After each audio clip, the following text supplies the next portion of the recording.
আমি সমালোচনা করতে ভালোবাসি। ছাত্রী সংস্থা সম্পর্কে কি জানেন আসলে?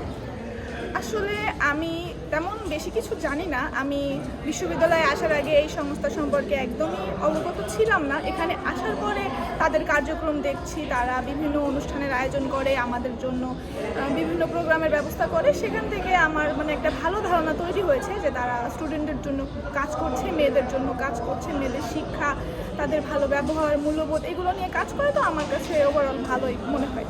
ক্যাম্পাসের মধ্যে রাজনীতি থাকা বা না থাকা এটার থেকেও গুরুত্বপূর্ণ হচ্ছে সবার মূল লক্ষ্য হওয়া উচিত আমার ক্যাম্পাসকে নিয়ে কাজ করা। যে এখানে ব্যক্তিগত স্বার্থকে বাদ দিয়ে আপনার সবার জন্য আর কি নির্বিশেষে কাজ করা। তো সেক্ষেত্রে যে দলই সেইটা করবে সে দলই আমার কাছে ভালো। ছাত্র সংস্থাটা ডেফিনেটলি ভালো করছে। পাঞ্জাবের জগতে একটি বিশ্বস্ত নাম শাবাব এথনিক ওয়্যার।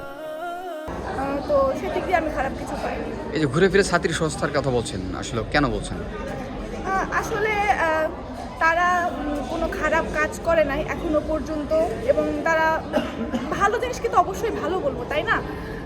আমি যদিও ব্যক্তিগতভাবে কোনো দল সমর্থন করি না, তো আমি সব দলেরই সমালোচনা করি এবং সব প্রোগ্রামেই থাকার চেষ্টা করি এবং দেখি যে তারা কেমন কী করছে না করছে। তো সেদিক দিয়ে আমি তাদের খারাপ কিছু পাইনি, এজন্য আমি ভালো বলছি। এবং আমি শিবিরের প্রোগ্রামেও যাই, ছাত্রদলের প্রোগ্রামেও যাই। তো তাদের যেটা যদি ভালো হয় সেটাকেও আমি ভালো বলি, আর খারাপটাকে তো অবশ্যই খারাপ বলতেই হবে। সেক্ষেত্রে আমি আসলে এটাকে ভালো হিসেবে দেখছি। আমি সমালোচনা করতে ভালোবাসি।